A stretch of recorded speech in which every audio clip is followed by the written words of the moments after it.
as it is that we get all the injury updates. We're still 4 days away from this game. Possible, Sal, if you don't mind, possible Week 18 Sunday night football flexes. Doesn't it seem for a couple of years we have had a tough time finding a game to put on the Sunday night? That last week, a little bit of a challenge. Yeah, and not the case this year. I did this the other day on Extra Point Show as well. Did? I did, but it's okay. We can do it again if you want. It was actually my sit up on Sit Up Stand Down, because I said sit up on the possibilities we have this year. There'll be Saturday night too. That they've used that spot for maybe a winner take all kind of game. Baltimore at Pittsburgh. Week 18 is having a Saturday this year too. Oh, I don't know. Haven't they before? I think only Week 17 does. Okay, Baltimore at Pittsburgh for sure. Houston, Indianapolis, potentially. Oh, you're right, Mike. Hold on. I'm looking last year. They did have Week 18. They used to not. My apologies. They do have Week 18 as well. They did start doing that. So Go ahead. I'm sorry. Chargers at Broncos is possible. Yep. That's pretty good. Lions and Bears. Chicago, Detroit in Chicago is really good. Carolina, I Tampa. think it might be Panthers, Buccaneers. There's another one that could be for the division. Loser would be out probably. I think because that division might come down to a team not with a great record, and still that could be for the division championship. And it's, as you just said, winner in, loser out completely. San Francisco, Seattle. Yep. Yeah. 6 righteous possible matchups there. I'll just mention, not that it's 2 contenders, but like if the Chiefs have a win-in scenario, them and the Raiders isn't the worst idea ever. Saturday. Right. Maybe. Of course, can always be the Chiefs. Right. No That's why I'm bringing them up. I mean, if they're fighting for their lives, that would draw eyeballs, I think. Bills, Jets, no chance. No. Even with the stadium closing? No, they're not putting Bills Jets on Sunday night. But No. I think that it's possible they could go to 425 because the Bills' result and their seed could depend on the Chargers, and they play the Broncos. Yep.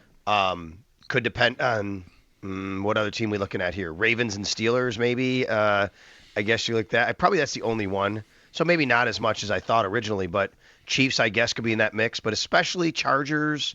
So, yeah, I wonder if the Bills could get flexed to or could be put on 425. Most likely not, but just saying that. It's happened before, even without there being a super high stake. They've had season finales move to that later window. Yep. Oh, okay. So a few things I want to bounce off you, Sal, that being one. Injury-wise, are things looking up? I think things are looking much more encouraging than they have over the last several weeks. In fact, the only player who didn't practice today who's on the active roster was Dawson Knox, and that was for personal reasons. Otherwise, everybody was either limited or full, and that includes Joey Bosa, who was limited, Terrell Bernard, who was limited, Spencer Brown, who was limited, and Joshua Palmer, who was limited. Those are the 4 who did not play in last week's game. Cole Bishop left the game, and it's being termed a calf injury. He was cramping, but they do have it listed as a calf. But Sean said he'd be okay, and he was a full participant. And Dalton Kincaid, now only the knee is listed, by the way, not the hamstring anymore, and he was a full participant. Yeah, that's pretty welcome news. I mean, could we? I don't want to jinx anything, but could we have been through as bad a year as a lot of us, I think, can recall, injury-wise, just week to week? It's not so much guys out for the year, although, every team has their share of that, but that they get good fortune with injuries as December rolls into January. Let's knock on wood and hope, right? That's what any Bills fan that is looking at this week's injury report has got to be thinking. Maybe it's finally going to turn.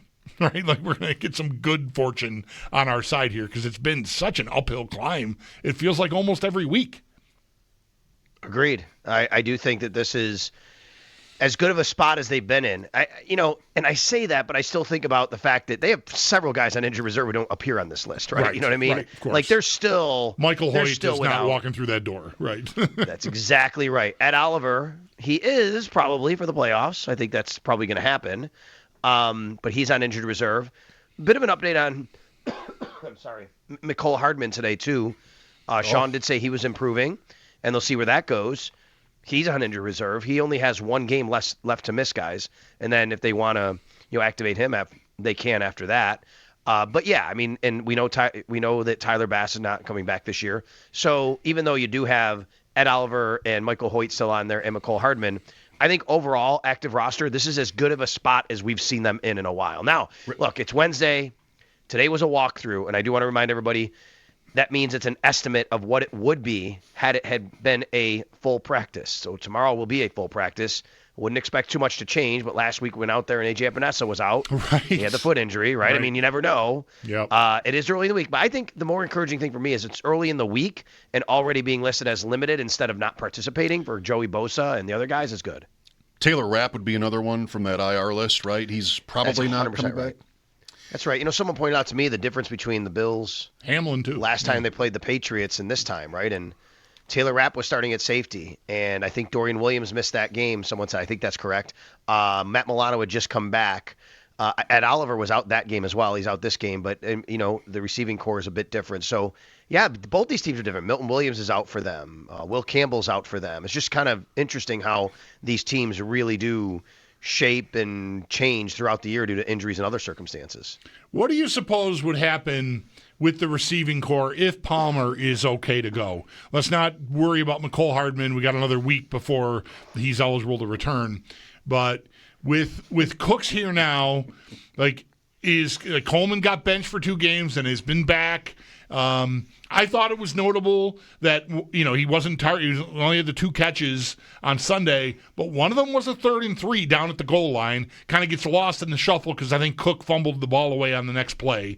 But that was a 3rd down they needed to keep the idea of getting a touchdown alive, and that was a quick slant to Coleman. So at least Allen trusted him in that moment. I even thought I noticed Coleman and Allen, Allen trying to get his attention as the huddle was breaking, alerting him, hey, if the coverage is this, get ready kind of thing. But I wonder what they would do with numbers. Cooks has only been here a couple of weeks, but he's a veteran. I just wonder who might be the odd man out again here with receivers. I wonder, too. It's a great question. They could dress 6. But where do you trim from elsewhere? If they do dress 6, you could shave off one of the defensive tackles. But right now, one of their defensive tackles, TJ Sanders, is basically playing defensive end. Right. But if Joey Bosa comes back, you don't need that anymore, right? You wouldn't think. If Bosa comes back, this might literally what happens at wide receiver, Bulldog, might depend on what happens with Joey Bosa. If Joey Bosa comes back and you have Rousseau, Bosa, Epinesa, and Solomon, maybe now you don't have to dress one of your defensive tackles who you're dressing, like a Jordan Phillips or Fedarian Mathis, who are both on the active roster, and then you can dress an extra wide receiver. The question would be what role each of them plays, I think, going there. Now, if they did go with 5, that is super interesting. And I mean, at this point, I don't know how you don't say that Keon Coleman isn't last in the depth chart. I can't see them not dressing Brandon Cooks. They could do that and say, yeah, he's a veteran. He'll be here in the playoffs. We're good. He's still getting chemistry with Josh. I could understand that if that were to happen. But I think they like Brandon Cooks, and I think they like what he brings to the table and the fact that they could use him and, that they're willing to put him out there right away. So I find it very interesting. Yeah. Samuel is another name for the IR list, speaking of receivers. He is. Right. He is. He's always so I'm sorry to say it this Easy way. to forget. He's so forgettable to me. Last year I had this too, oh yeah, Samuel's on this team. The names never cease to blow my mind when this comes up. Listen to who we're talking about. No offense to anybody, but we are talking about maybe this is the year. And we didn't mention Gabe Davis here that I recall, but there's also Gabe Davis, but Brandon Cooks, Tyrell Shavers, Mecole Hardman could be coming back. Right. What? I mean, that's – I know. I'm not here to tell you anything you don't know already or haven't thought about or that this can't work. But it's just, I mean, it's pretty incredible. Yeah. How many passes did receivers catch against Cincinnati? 7? Nobody more. There's Shakir, of course, is deserving a mention here, but none more than 2. Shakir in those last 4 games has 2 or fewer catches in 3 of the 4. He had 8 for 110 in the other one. He has not had production, and I don't know. I think some of that's obviously circumstantial, how teams are defending. That tunnel screen, it hasn't worked as much lately. It's really interesting to me that his production has really dipped lately, but I don't think it's for lack of want to get him the ball necessarily. He's very important for what they do, no doubt about that. And I think Joshua Palmer is a guy they really want to have back. He's important as well for what they want to do in the receiving game. So when he's healthy, I think he plays, right? I don't think he's the answer to who's not out there. If Joshua Palmer's healthy, I think he plays. Palmer is 6th on this or 5th rather on this team in receiving yards. I don't know what that sounds like. I mean, he's hardly played, and he's fifth. But, you get big 15 yards a catch. I mean, you get bigger plays from him. Okay. Sal, one name on that limited list that I think we certainly talked about it in a certain way last week because we talked about Shaq Thompson, but Terrell Bernard is a name there too that should probably be mentioned, and I'm really curious what they're going to do there. I think when we talked about Thompson last week, I think we kind of agreed. Please don't take him off the field. I think he's really helped sort of revitalize their run defense, and all around. I think he belongs on the field. I wonder what you do with Bernard when and if he is healthy. If it's as soon as this week, or if it pushes into another week, that maybe does he start like a timeshare a little bit with Milano? If we're right about asserting that Thompson has to stay on the field. I wonder too. I don't know. But man, the timeshare of Milano, I mean, that's tough for me because Milano already comes off the field on dime packages, right? I mean, like, are you just going to get them go one series each? Like, what does that look like? I don't think that's something that they're interested in. And I know that these guys get trained at all these positions, but Terrell Bernard hasn't played will linebacker since his rookie year. Right. I mean, I know he can do it, and I'm sure that, who knows, maybe behind the scenes he is doing it, right? Maybe they're actually preparing him. You guys know I have said before, and if I haven't said it to you guys, I'll say it again. I think that maybe long term, that's Terrell Bernard's best position going forward on the Bills, is play will linebacker, not middle. The way offenses are playing now, and this is actually a pretty good draft at linebacker from what I understand. And maybe they find a young linebacker. Heck, maybe it's Shaq Thompson. Matt Milano's a free agent at the end of the year. We'll see what happens. I don't know what the situation will be with him on the roster next year, but I don't think Milano's the equation here. I think it's Bernard and Thompson. Right now, it could be, but this feels like this is a who are you putting where between those two. Now, let's remember they've played a little more base. And that's been Dorian Williams. You could also say, look, we want Shaq Thompson as our third linebacker, base linebacker. But now you're taking him off the field on a lot of situations where you're nickel, which is normally what you run, and you're going back to Terrell Bernard. So the bottom line is, on a regular down, starting the game, first and second down, are they going to go back to Terrell Bernard as the starter, or do they keep Shaq Thompson as the starter? I am fascinated by what decision they make because I think it's clear to everyone this team has simply been better with Shaq Thompson on the field and in the middle of the defense. Sal Capaccio on the Wester Hotline. If you missed Sal from a few minutes ago talking about the injury updates, but today was a walkthrough, so that's always funny to me, just sort of taking a shot at how guys would have done had they practiced for real. Yesterday, you pointed out Epinesa from last week, how he was that even on Thursday when he had... It was Wednesday into Thursday, okay. Because he was supposed to have practiced. He wasn't even listed Wednesday. Right. Then Thursday's in street clothes. And then on Sunday, he pulls down his fourth interception of his career, which Sal told us is a Bills defensive lineman record. Bruce Smith never had – what a bum. Never intercepted a pass. He should have tried a little harder. Wasn't he in the league forever? Should there have been one game where that was his goal? Maybe there was. You know what? We're in the playoffs or whatever it is. I'm going to pick a pass off in this game. Just a tip. Never happened. If you Even tried, Kyle Williams had one. Do you remember Kyle Williams' interception? Vaguely. I can't place the game. Sorry, my brain is going to him scoring a rushing touchdown against Miami, and then isn't there? Did he? Was it against the Dolphins? Was it right at the end of his career, and then they took him off the field? No, it was against the Bears in the opener in 14 when the Bills won overtime. Fred Jackson run that same game. Yeah. Okay. And, don't remember that. Yeah, he just kind of thrown right to him. Wasn't even tipped. I don't think he just kind of thrown right to him. That's better. Yeah, right. And who was the Who was the quarterback then? Was it Cutler?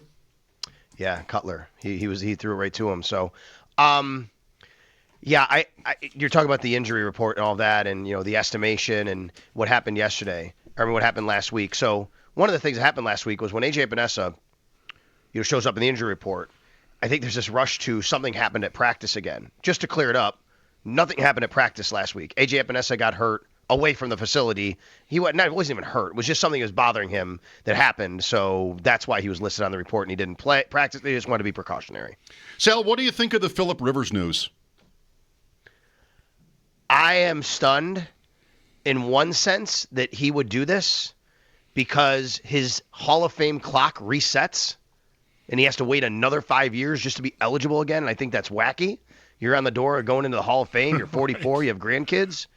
I'm also not at all stunned in another sense of the dude's a football guy. He's played football his whole life. He coaches football right now. This is what he does. I guarantee you he's throwing 7-on-7 against his high school defense. Like, he's doing that at practice. I can almost guarantee you. I've seen guys do that. I mean, that's what happens. So I'm not at all shocked from that perspective. But to think about your legacy in the Hall of Fame, and good for him if he doesn't care about that. He's like, I don't care. I'll wait another 5 years. I just want to play football. We know that he's running the same offense for his high school that he's coaching, so he can seamlessly do that. I would say this for the Colts. I give them a lot of credit for the fact that they were going all in when they made the Sauce Gardner trade, and now you have all these injuries. You have these injuries to the quarterbacks, and they're like, it doesn't. We're trying. We're trying anything we can to get to the playoffs. If Phillip Rivers is the best answer, maybe not. But at least they're trying something because they recognize they can't just go quiet into the night after everything they did this year. I agree with that. That's the Bengals and Flacco. Yes. That's a lot of what the Bills are doing with their receivers and their former Panthers. Sure, whoever go claim Brandon Cooks. Go do whatever you got to do. That's right. Right? I need help. I think it's interesting to think about what it says about the position, if anything, if this actually sort of works to whatever extent you would say, whether that's they're making the playoffs. Maybe they played tough defenses down the stretch here. Like wait till I respect for everything you said about how he might be able to fit right in. Wait till he meets Nick Emenwari on Sunday in Seattle. Right. You know, so hopefully for Rivers' sake he holds up to that. But my friend Davis Maddock was tweeting today about, like, is the league maybe in a crisis mode when it comes to quarterback development? We're drafting them super early. Think Richardson or Lance. And there are exceptions to think Drake May if you want. But we're drafting them super early. They're not even necessarily playing much college football. Then they go right on the field.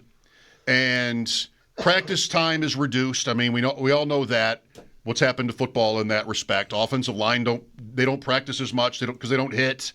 And that can even affect the quarterback position. Is there some way to improve the depth in the NFL at quarterback so that teams are not at the point where they reach into their retirement files and bring back, Phillip Rivers in this case?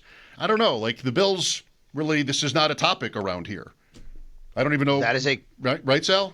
Yeah, that is a question that probably, Mike, has so many tentacles and ways you can go about it, because you could talk about the number of teams in the league and quarterback spots and all that. You could also just talk about college offenses and high school offenses. We've had this discussion going back quite a few years, all three of us have, about just how high school sets the trend, and then it's college, and you get to the NFL. I mean, nobody's running under center anymore in high school. Seriously, like everybody's running shotgun, right? And you get to the NFL. That's why I remember a few years ago this exact conversation about offensive line, because nobody put their hand down in a three-point stance anymore. These tackles just stood in two-point stances and did not know how to fire off a ball for a three-point stance.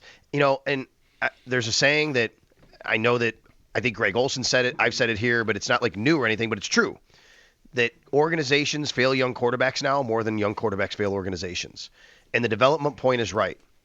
But, man, when you have so much riding on everything you do as an organization, as a GM, as a head coach, sometimes I get it, why you're not going to develop a guy and you're going to throw him out there and he's not going to be ready. It's just because there's so much pressure to win right now. And that's a tough needle to thread, to be quite honest.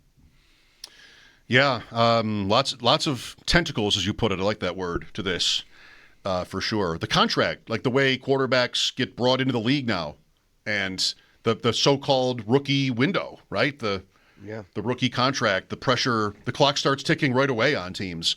And, who could blame them if they wouldn't want to play their new prize right away? Drake May is going to get paid after this year, right? So that's something we were talking about on Extra Point Show today. I was bringing up with Derek. No, it's only year 2. After next year. I'm sorry, after next year. Okay. So Drake May has one more year is what I meant, and then he's going to get paid, right? Yeah, I think, but they could make it after year 4. But generally, the trend is now you do pay the guys after year 3. So so you have one more year, was my point. Thank you, Bulldog. My point was you have one more year of Drake May on a rookie deal, and then what happens after that, right? And that's the case with a lot of these quarterbacks, but yeah, then all of a sudden they're faced with the same reality that all these other teams have been faced with these great quarterbacks. I guess it's pretty close to a guarantee that'll happen. There were times, though, with C.J. Stroud after a fabulous rookie season where I wondered this year, like, if he's going to get that. Bryce Young was so bad so often for Carolina. He puts down like 2 incredible games. Okay, we'll pick up your 5th-year option because, I mean, it's that hard to find anybody better right now. I wonder, we got to go here, I guess, but I've been stuck on this point, Sal, about how many teams there could be that next year really they don't have a plan right now, or they don't have an answer right now for what their quarterback situation is going to be. We've played that game with the carousel in the past. I mean, it seems like a year where there could be or should be a lot of movement. Is Philadelphia a candidate now, do you think, to come up to draft somebody else? I think so. They already did it once when they had Wentz, and they did it with Hurts. And now, I mean, I'm watching, like, I don't watch a ton of the talking head shows, right? But I don't mind. Like, I don't mind Get Up with Greeny and those guys in the morning. I'm listening to Jeff Saturday and those guys this morning. And they were playing clips from our sister station in Philly, WIP, and they said, let's hear what it sounds like. And, like, these guys are doing what you do, and you're sitting behind the mic, and they're just saying, all of them, the Eagles have a quarterback problem. This is on the quarterback. They have a quarterback problem. And I'm like, wow, this is crazy to hear them talking like this. You know, and you don't have to trust what they say or not. It's, the people on the radio like us. But I just think it's wild that they're at this conversation now. Me too. It's not the craziest thing ever. It's not us talking about it, but it's up there. The Eagles. Sal, thanks. We'll talk tomorrow. You got it, guys. Thanks. That's our man, Sal Capaccio, on the West Her Hotline. His appearances are always brought to you by New York's only outlet, Liquor. When you need to stock up, it's the place to buy a case. What's your outlet?